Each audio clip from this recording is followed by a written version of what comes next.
삶의 행복이라오. 이것이 행복이라오.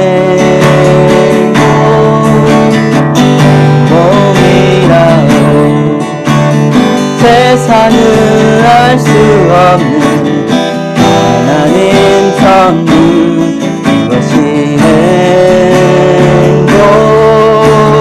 행복이라오. 하나님의 자녀로 살아가는 것, 행복이라오. 눈물 날 일 많지만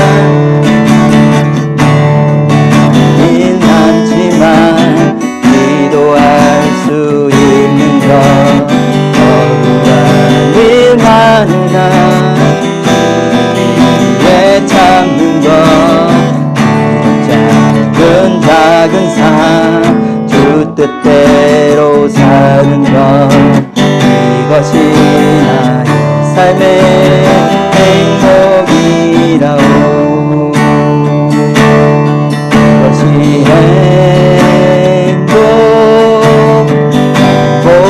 행복이라오. 세상은 알 수 없는 하나님 선물, 이것이 행복이라오. 하나님의 자녀로 살아가는 것, 이것이 행복이라오. 이것이 행복이라요. 이것이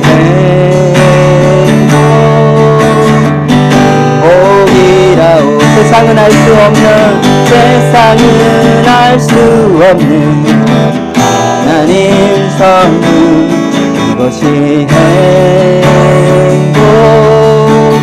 행복이라오.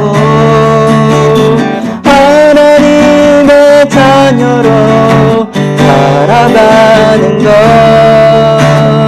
이것이 행복이라오.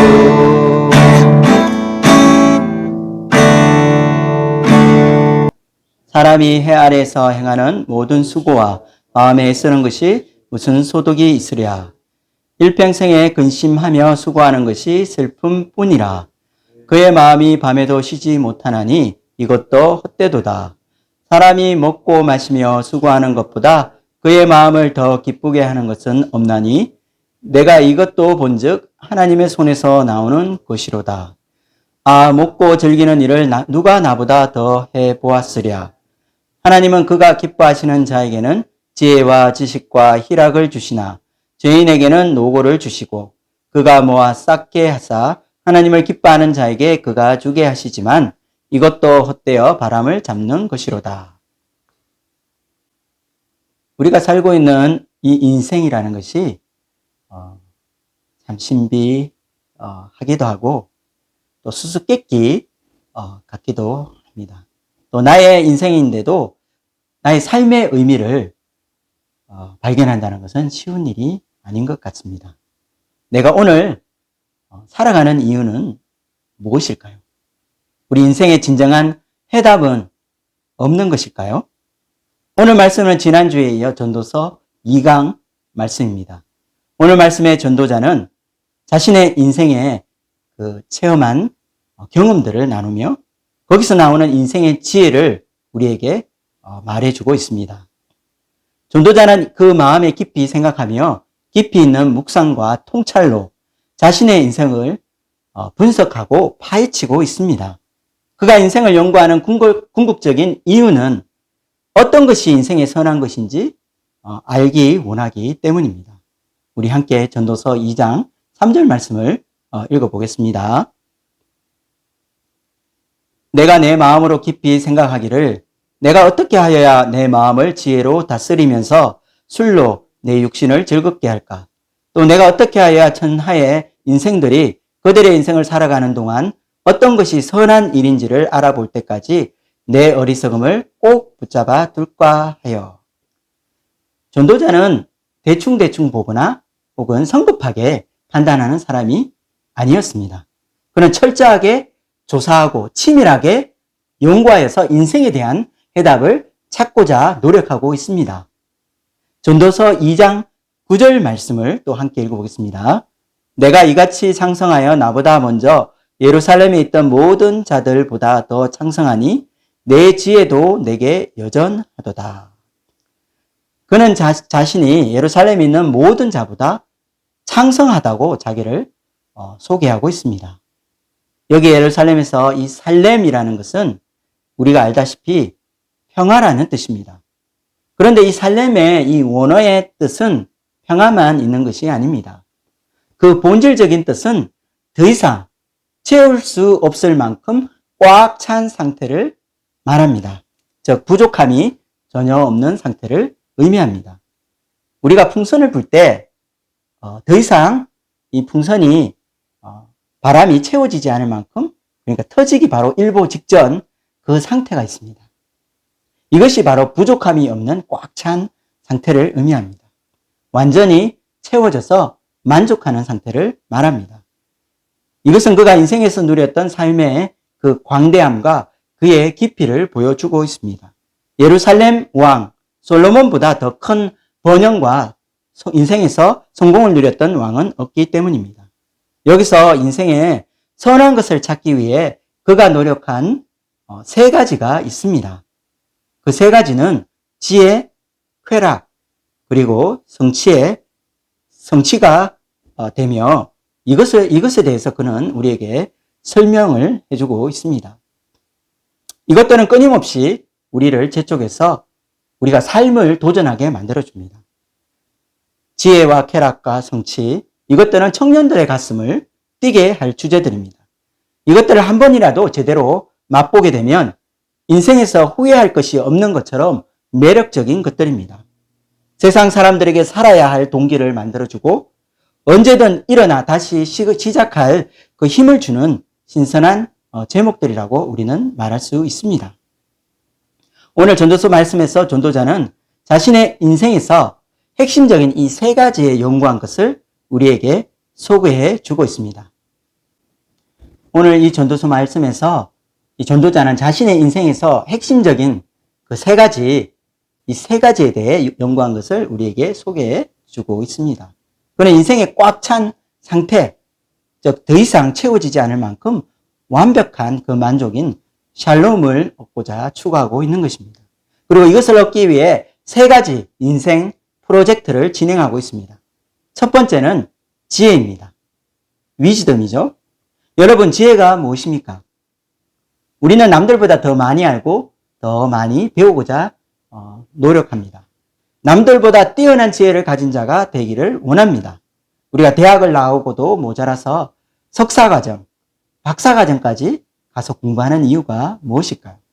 그것은 더 많은 지식을 얻고 더 많이 알고 싶은 지식욕 때문입니다.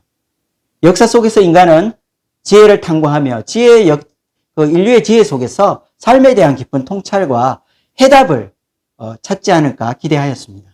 21세기의 눈부신 과학과 문명의 발전을 생각해 보십시오. 이 모든 것이 인간의 지혜를 통해 건설할 미래의 유토피아를 상징하고 있습니다. 두 번째로는 쾌락입니다. 플레저죠. 우리는 태어나서부터 쾌락을 추구합니다. 여러분, 어린아이를 보셨습니까? 어린아이는 태어날 때부터 제일 먼저 빨고 또 그리고 맛을 봅니다. 어린아이는 무엇이든지 다 입으로 들어갑니다. 이렇게 자라는 아이는 마음의 욕구도 함께 자라게 되는데 마음의 다양한 이 요구들을 채우기 위해 쾌락을 추구하게 됩니다. 한국에서 제일 유명한 맛집이라면 사실 너도 나도 한 번쯤은 맛을 보려고 찾아갔을 것입니다. 세계에서 유명한 관광지에는 수많은 사람들로 붐비고 있습니다. 더 좋은 구경거리를 찾고 좋은 경험을 위해서 우리는 여행을 계획하고 휴가의 대부분을 소비하고 있습니다. 인간은 즐거움을 추구하고 행복을 위해 사는 존재들입니다. 쾌락은 다르게 말하자면 인생의 즐거움을 말합니다. 인생에게 반드시 있어야 하는 것이고 우리에게 삶의 의미를 주는 것입니다. 삶의 낙을 잃어버리게 되면 삶의 의미도 상실하게 됩니다. 세상에서 인간이 누리는 쾌락의 종류는 다양합니다. 여러분 어떤 것이 있죠? 먹거리, 레저 생활, 놀이와 오락, 연애, 데이트, 또 육체적인 쾌락뿐 아니라 문화, 사회, 예술, 이 모든 것이 인간의 즐거움과 쾌락, 행복을 추구하는 삶 그 자체라고 우리는 말할 수 있습니다. 마지막으로 사람들이 추구하고 있는 것은 바로 일입니다. 일은 achievement, success를 위한 거죠. 우리는 세상에서 남들보다 더 성공하기 원합니다. 자기가 가진 커리어에서 최고의 그 자리에 오르려고 합니다. 밤낮 잠을 자지 못하고 일에 매달리고 회사에 올인 하는 것은 그것을 통해 생계도 꾸려나가지만 거기에서 성공하여서 자기만의 성취를 얻고 싶은 그 마음 때문입니다. 성취는 젊은이의 마음을, 그 가슴을 설레게 합니다. 미래를 꿈꾸고 오늘을 힘차게 살아가는 이유가 됩니다. 프로젝트, 창업, 기술 발전, 커리어 개발 등 거창한 테마들이 모두 성공과 성취를 위한 것들입니다. 오늘보다 나은 내일을 위해 쉬지 않고 달려갈 수 있게 만드는 것도 미래를 약속하는 이 성취의 힘 때문입니다. 전도자는 자신이 예루살렘에 있는 모든 사람들, 누구도 따라잡을 수 없는 지혜를 소유했다고 자신을 소개했습니다. 솔로몬은 지혜의 대명사입니다.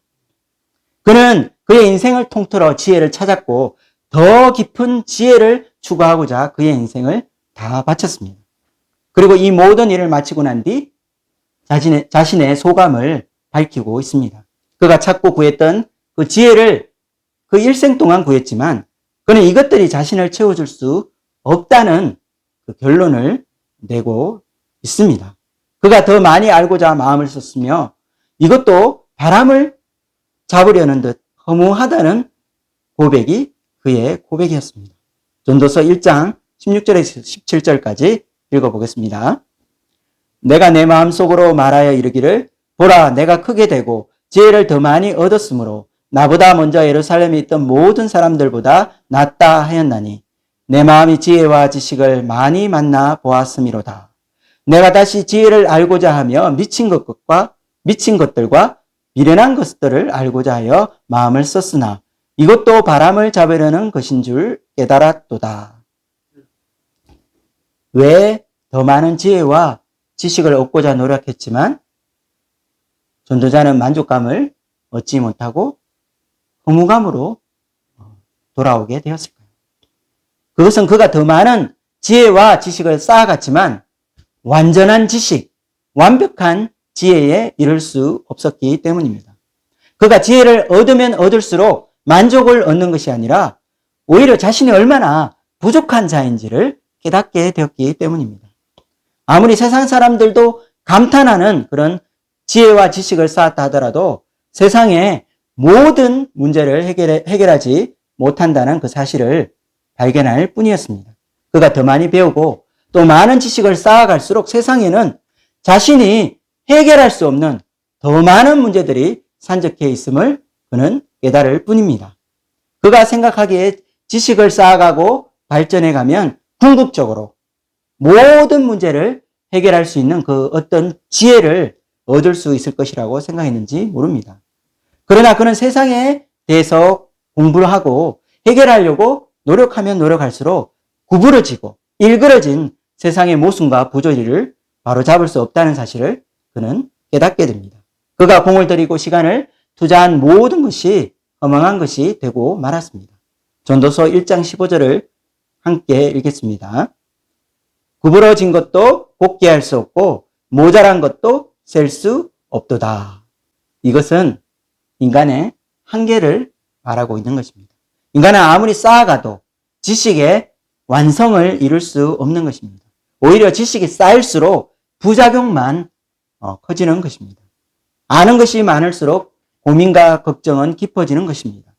지혜가 많으면 번뇌도 많으니 지식을 더하는 자는 근심을 더하느니라. 전도서 1장 18절 말씀입니다. 폴 존슨이라는 사람이 쓴 지식인의 두 얼굴이라는 책에 보면 프랑스의 유명한 철학자인 장 자크 루소에 대한 이야기가 나옵니다. 여러분 루소 들어보셨죠?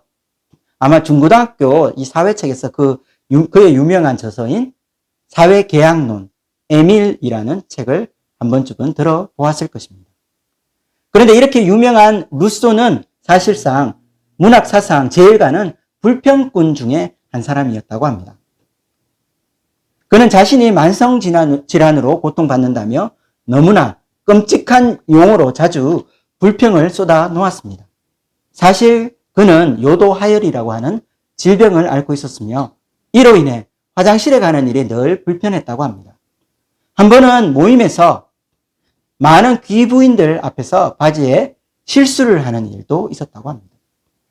하지만 영국에서 함께 여행에 동행했던 데이비드 휴미라는 사람은 그가 아는 사람 중에서 가장 건강한 사람이 바로 루소라고 말을 했다고 합니다.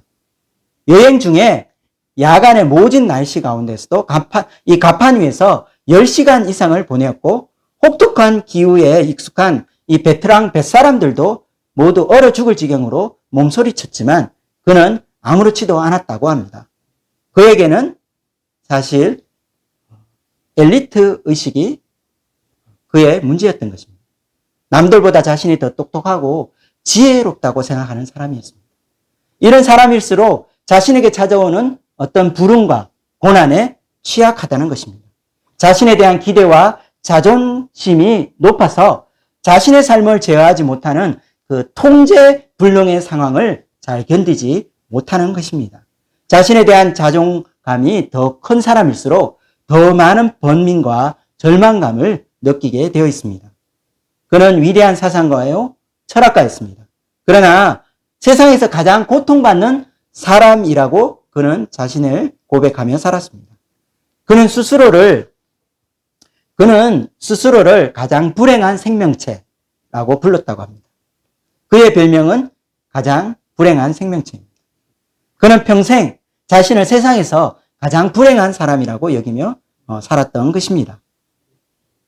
그래서 전도자는 이 지혜라는 것이 아무리 많아도 인간이 가지고 있는 이 모든 문제에 해답을 줄 수 없다는 것을 알고 지혜의 허무함을 느끼게 됩니다.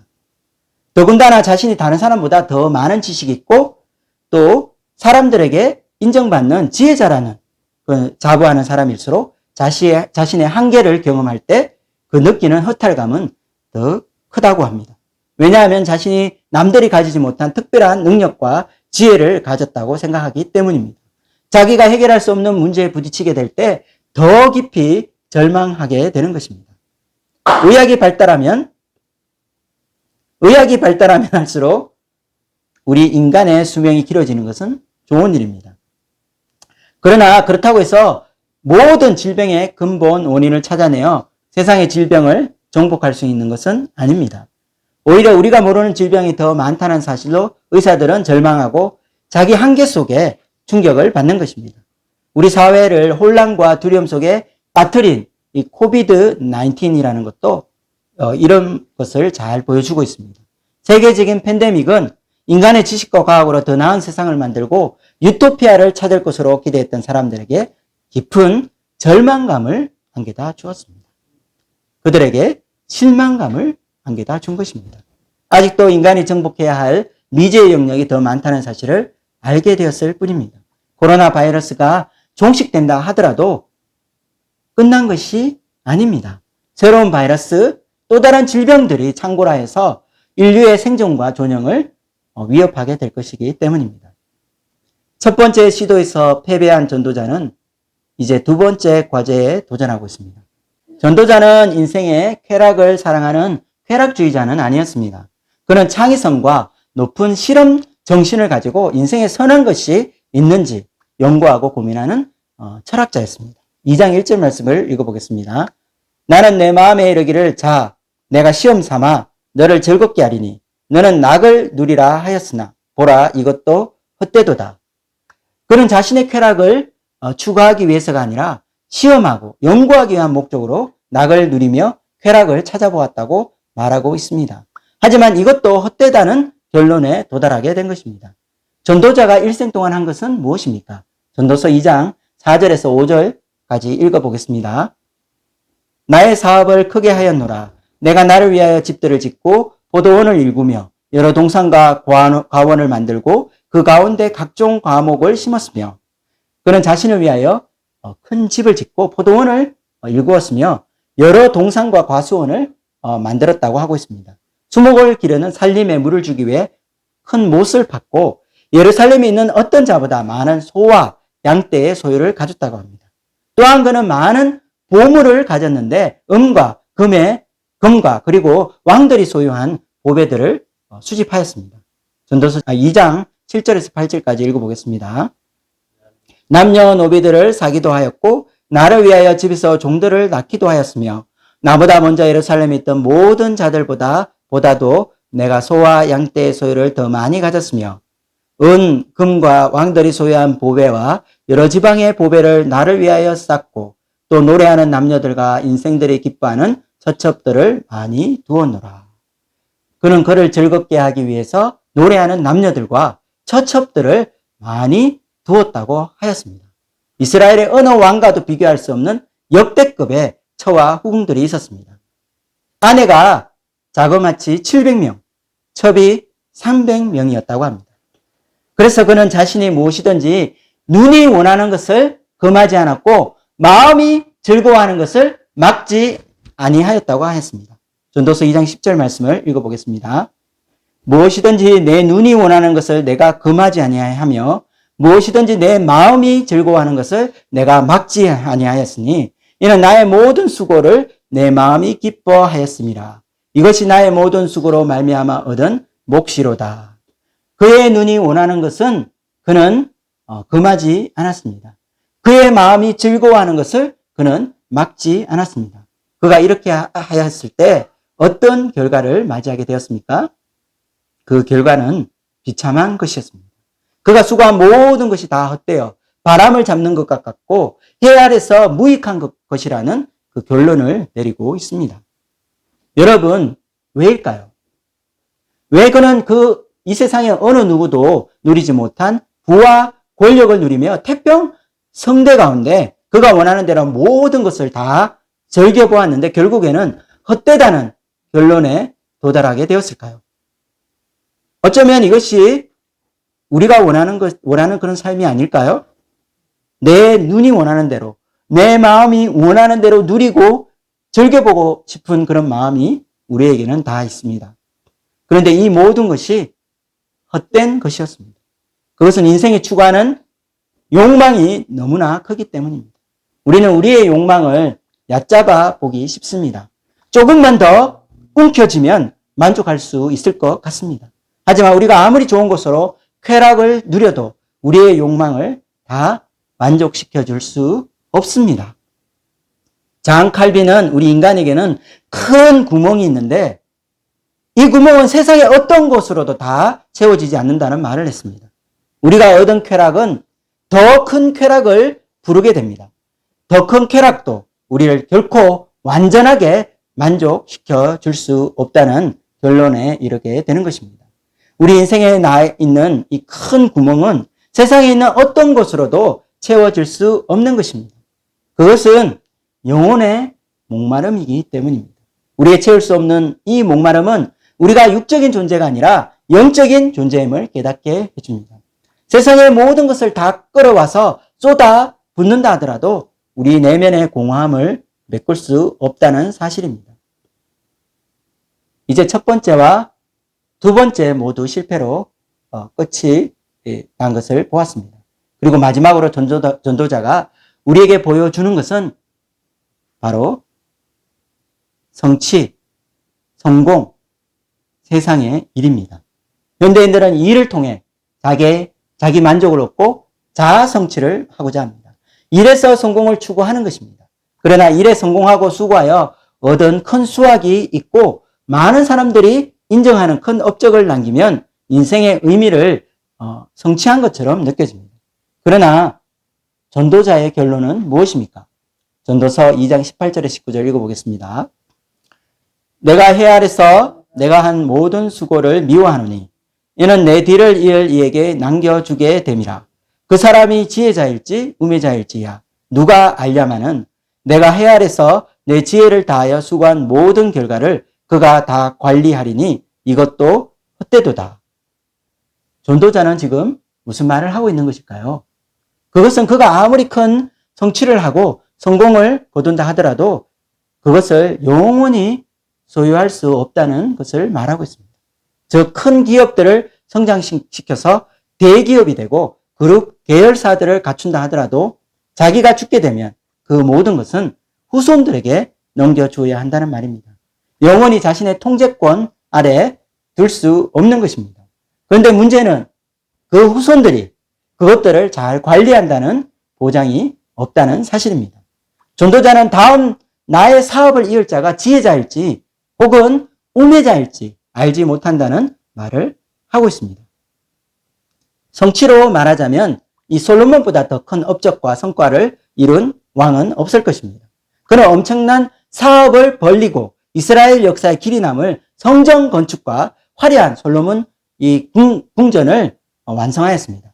그 외에도 그는 수많은 국책 사업과 건설 이벤트를 일으키고 그의 이름에 걸맞는 엄청난 일을 성취하게 됩니다.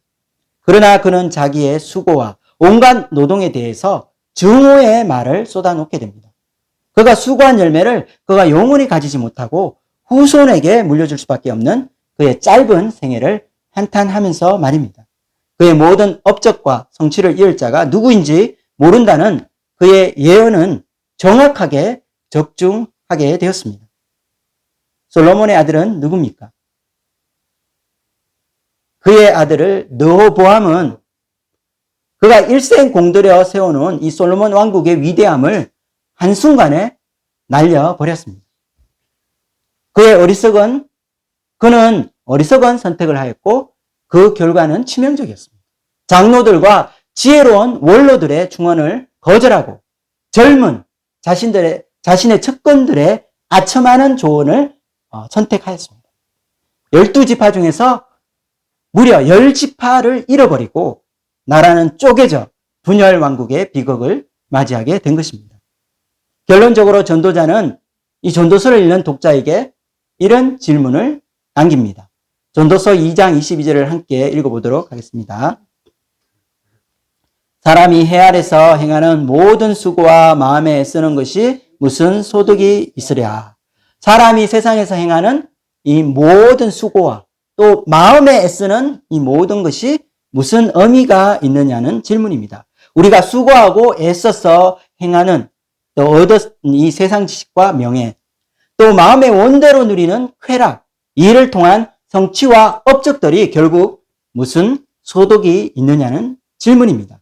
전도자는 이 모든 것을 누려보고 성취해본 자신의 마지막 소감을 밝히고 있습니다.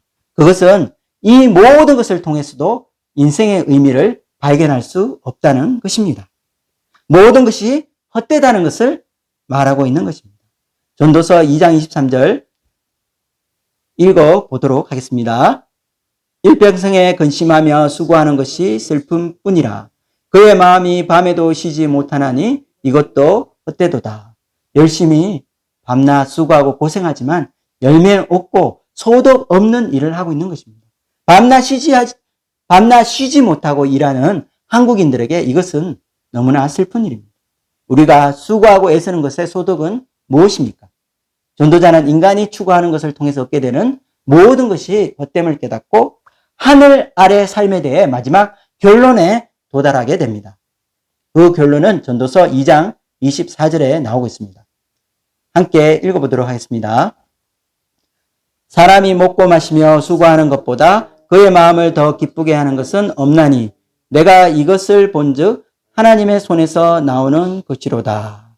이제까지 전도자는 이 해 아래의 모든 수고와 쾌락과 성공들이 헛되다는 결론을 내렸습니다. 그는 여기서 다시 사람이 먹고 마시며 수고하는 것보다 마음을 더 기쁘게 하는 것이 없다고 말하고 있습니다. 그런데 이것은 사실 앞뒤가 맞지 않습니다. 그렇다면 전도자는 이 말씀을 통해서 우리에게 무엇을 말하고 있는 것일까요?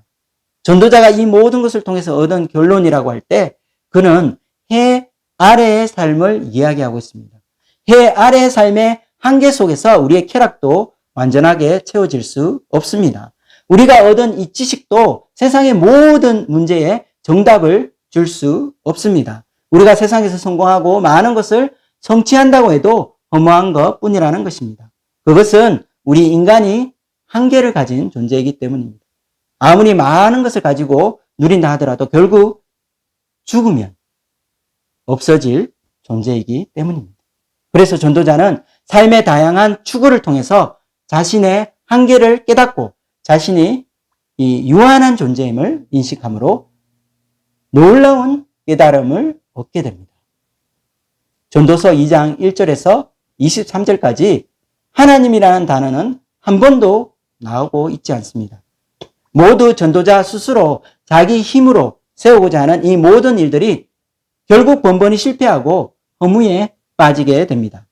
특별히 전도서 2장 4절에서 9절까지 진행되는 이 솔로몬의 거창한 이 포도원 사업가 왕궁에서의 삶은 에덴 동산을 생각하게 하는 표현들로 가득하였음을 알 수 있습니다. 이것은 마치 전도자가 하나님이 창조하신 이 파라다이스를 자신의 힘으로 재창조하려는 노력을 보이다가 결국 물거품이 된 것을 확인시켜 주고 있는 것처럼 보입니다.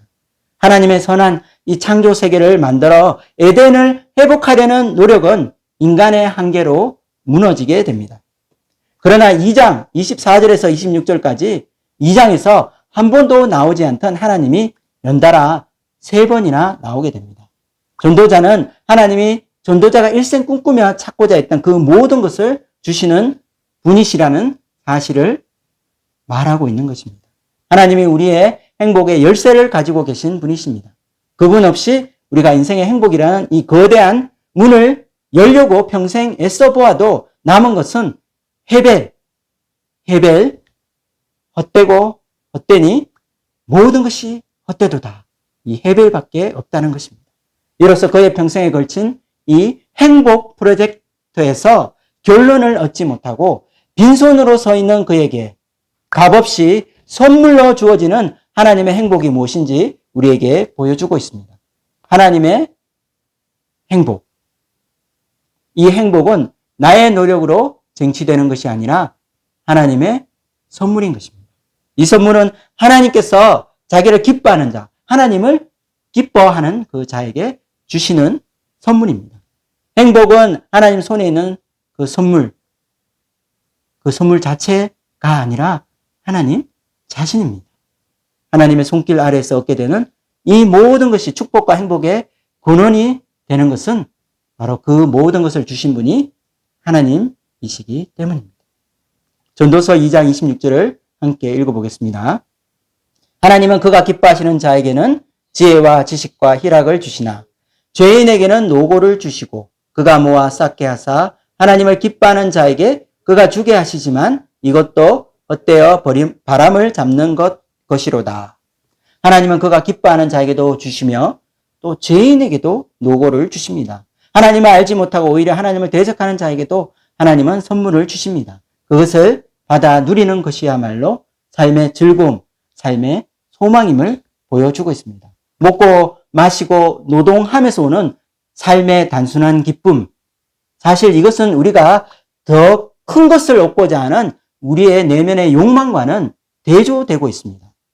얼마나 심플하고 단조롭습니까?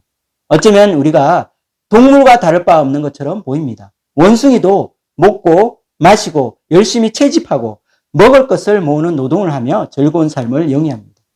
그러나 이런 극대화된 심플, 단조로움, 이것이 전도자가 말하는 핵심적인 포인트입니다. 여러분, 역사의 시작인 아담과 하와를 생각해 보십시오. 우리는 에덴 동산을 파라다이스라고 말합니다. 그런데 거기에 무엇이 있었는지 여러분 생각해 보십시오. 먹을 수 있는 것이라고는 겨우 채소와 다양한 과일이 전부입니다. 거기에는 동물들이 있고 발가벗은 부부 한 쌍이 살고 있습니다. 에어컨이 시원하게 나오고 사우나 찜질방이 있는 큰 저택이 있는 곳도 아닙니다. 화려한 실내 수영장이나 폼나는 램보기니 자동차도 없습니다. 뷔페 식당도 없고 바다와 산에서 나는 산의 진미도 없습니다. 그러나 우리는 거기를 파라다이스라고 부릅니다. 왜일까요? 아담과 하와가 더 큰 성취와 그 만족을 맛보려고 포도원을 확장했다는 말을 들어보셨습니까? 새로운 가든 프로젝트를 시작한 것을 여러분 보셨습니까? 아담과 하와가 더 큰 지식을 얻으려고 박사학위를 공부하는 걸 보셨습니까? 더 큰 쾌락을 얻으려고 맛집을 찾아다녔습니까? 그들의 삶은 너무나 단순하였습니다. 하나님이 주신 채소와 과일을 먹고 그들은 만족하였습니다. 하나님이 하라고 하신 사명을 그들은 묵묵히 감당하며 동물들의 이름을 지으려고 동물의 생태를 관찰하고 살폈습니다. 그들이 한 것이라고는 자고, 먹고, 쉬고, 동물들을 쫓아다니며 노동하는 것. 그것이 전부였습니다. 그런데 거기가 인류 최초의 파라다이스입니다. 우리 인류 문명이 만들어 놓은 거대한 산업과 자본주의 경제 체제가 인간을 행복해 하고 인간을 위한 최적의 만족을 줄 것으로 말하지만 과연 그럴까요? 인간은 육체만 가지고 있는 것이 아니라 영혼을 가진 존재라는 사실을 기억하시기 바랍니다. 오히려 인간을 대표하는 것은 영적인 삶입니다. 그래서 인간에게 정말 필요한 것은 하나님과 소통하며 그분과의 인격적인 관계성 속에서 그분의 손에서 나온 소소한 행복이면 충분한 것입니다. 하나님이 주신 것에 만족하는 마음, 하나님이 나와 함께 하심으로 영혼의 안식을 얻고 쉴 수 있는 것, 세상의 모든 근심과 걱정으로부터 해방되는 것, 이것이 파라다이스가 아닐까요? 우리가 추구하는 지혜는 어떤 것입니까? 여러분은 어떤 지혜를 추구하십니까? 남보다 더 뛰어난 지식으로 자신을 자랑하기 위해서가 아닌가요? 왜 우리에게는 더 큰 쾌락이 필요합니까? 나만을, 내 속의 욕구만을 만족시키기 위해서가 아닙니까? 왜 성취가 필요한가요? 내가 누구인지 세상에 알리고 내가 너보다 나은 사람이라는 것을 보여주기 위해서가 아닌가요? 수십 채의 빌딩이 있어서 가진 것이 많으면 행복할까요? 큰 대기업의 CEO가 되고 명문대를 나와서 지성을 갖춘 엘리트가 되면 행복이 보장될까요? 가난하고 가진 것이 없더라도 남을 위한 배려와 사랑을 베풀며 사는 자가 더 행복할 수 없다고 누가 장담할 수 있을까요? 그래서 하나님께서는 전도서를 통해 이 세상의 모든 인간에게 헤벨을 안겨다 준 그 이유를 말씀하고 계십니다. 헤벨은 인간이 쌓아온 높은 전당에 화려한 그 아성들을 하나씩 허물어 우리 안의 허상과 헛된 망상을 깨트립니다. 높은 지혜의 아성을 허물고 큰 쾌락의 강, 높은 성취의 금자탑을 허물고 완전히 해체시키는 것입니다. 헤벨은 하나님을 떠나 자기만의 도성을 쌓고 나라고 하는 우상, 이 거대한 우상을 섬기는 이 세상의 이 껍데기를 허물기 위한 하나님의 철학입니다. 헤벨은 우리가 지은 이 가짜 유토피아를 허물고 진짜 유토피아가 무엇인지 일깨워 줍니다. 인간의 노력과 의지가 아니라 하나님 안에서 새롭게 회복되고 완성하게 될 새 하늘과 새 땅에서 발견된 이 진정한 유토피아를 우리에게 보여주는 것입니다. 이제 전도자는 헤벨이라는 거대한 철거 도구를 휘두르며 지혜와 쾌락 그리고 성취라고 하는 인간의 거대한 성을 하나씩 해체하고 있습니다. 우리 인생에서 높이 쌓아놓은 아성들이 무너지고 지혜와 쾌락과 성취라고 하는 이름의 높은 빌딩들이 우리의 삶에서 하나씩 지워져 가고 있습니다. 헤벨이라는 이 허리케인이 무너뜨린 삶의 아수라장 가운데, 이 폐허 가운데 하나님의 깃발을 세우고 거기에 먹고 마시고 노동하고 즐겁게 살아라고 하는 새로운 편말을 세웁니다. 그러나 거기에는 가장 중요한 수식 구절이 한 구절 붙게 됩니다. 그것은 하나님의 손길 안에서라는 것입니다. 하나님의 손길 안에서 먹고 마시고 하나님의 손길 아래서 노동하고 하나님 안에서 즐겁게 살아라는 것입니다. 오늘 하루는 하나님께 선물로 받은 하루이며 내가 먹고 마시고 노동하는 것도 하나님께서 친히 당신의 손길로 우리에게 주신 선물입니다. 많은 사람들이 오늘 내가 어떻게 될지도 모르면서 이 성공 신화라고 하는 이 장밋빛 인생에 도취되어 오늘의 작은 이 행복을 저당 잡히고 있지 않을까요? 내 일생 동안 높이 쌓아가던 우리의 헛된 세상 욕망이 무너지고 거품으로 가득한 허망한 꿈들이 해체되면 거기에 진실한 나의 모습이 남게 됩니다. 이와 같은 헤벨의 파급 효과는 우리의 삶의 기초를 해체시킵니다. 그리고 철거되고 무너진 우리 내면에 하나님의 은혜라고 하는 새로운 기초를 세우고 영원히 없어지지 않는 파라다이스, 하나님 나라를 건설하게 될 것입니다. 하나님 안에서 우리는 새로운 샬롬, 완전한 평화를 회복하게 될 것입니다. 주님 안에서 우리는 부족함이 없는, 여호와는 나의 목자시니 내가 부족함이 없으리로다 고백하며 하나님 앞에 진실한 고백을 할 것입니다. 말씀을 정리하겠습니다. 전도자는 하늘 아래에서 행하는 이 모든 일들을 계획성 있게 연구하며 주도 면밀하게 살폈습니다. 그리고 해 아래 사람들이 행하는 모든 일을 조사하고 탐구하고 관찰하여 인생의 의미가 무엇인지 찾고자 하였습니다. 그는 인생의 꽉 찬 상태, 더 이상 채워지지 않은 완전한 만족인 이 샬롬을 얻고자 추구하고 있었습니다. 그러나 전도자가 말한 이 세 가지 분야, 지혜, 쾌락, 성취, 지혜, 쾌락, 그리고 삶에서의 성취, 이 모두에서 그는 만족할 만한 결과를 얻지 못합니다. 그가 평생을 들여 수고하고 공들인 결과는 실망감과 절망뿐입니다. 그가 추구한 이 세 가지 것들이 인생의 해답을 주지 못했으며 그 어떤 선한 것을 이루어내지 못했기 때문입니다. 해 아래의 삶의 한계 속에서 우리의 쾌락도 완전하게 채울 수 없고 우리가 얻은 지식도 세상의 모든 문제에 해답이 될 수 없으며 우리가 세상에서 성공하고 많은 것을 성취한다고 해도 허무한 것뿐이라고 결론을 내고 있습니다. 그것은 우리 인간이 한계를 가진 존재이기 때문입니다. 아무리 많은 것을 가지고 누린다 하더라도 결국 죽으면 없어질 존재이기 때문입니다. 해 아래서의 모든 삶이 한계가 있고 완벽하게 만족을 줄 수 없고 성공할 수 없지만 전도자는 이 하늘 아래의 모든 삶이 하나님이 우리에게 주신 선물이라는 놀라운 깨달음을 얻게 됩니다. 최고가 되고 많은 것을 얻고자 하는 이 강박증을 내려놓고 자신이 헛되고 무상한 인생임을 깨달아라는 것입니다. 하나님의 손 아래에서 누리는 이런 소소한 기쁨을 절기라고 말하고 있는 것입니다. 하나님 우리를 한계 속에 두신 것은 하나님의 손 안에서 부족하고 완전하진 않지만 그것을 주신 그분으로 만족하고 즐거워하라는 것을 가르쳐 주고 있습니다. 이 모든 것이 하나님께로부터 나왔다는 사실을 발견한 전도자는 그의 깨달음으로 허망한 우리 인생을 살아갈 이유와 목적을 새롭게 발견하고 있습니다. 우리의 진정한 행복의 열쇠는 하나님 안에 있는 것입니다. 우리가 누릴 최고의 샬롬, 더 이상 부족할 것이 없는 최고의 만족은 하나님을 얻는 기쁨에서 나오는 것입니다. 기도하고 마치겠습니다.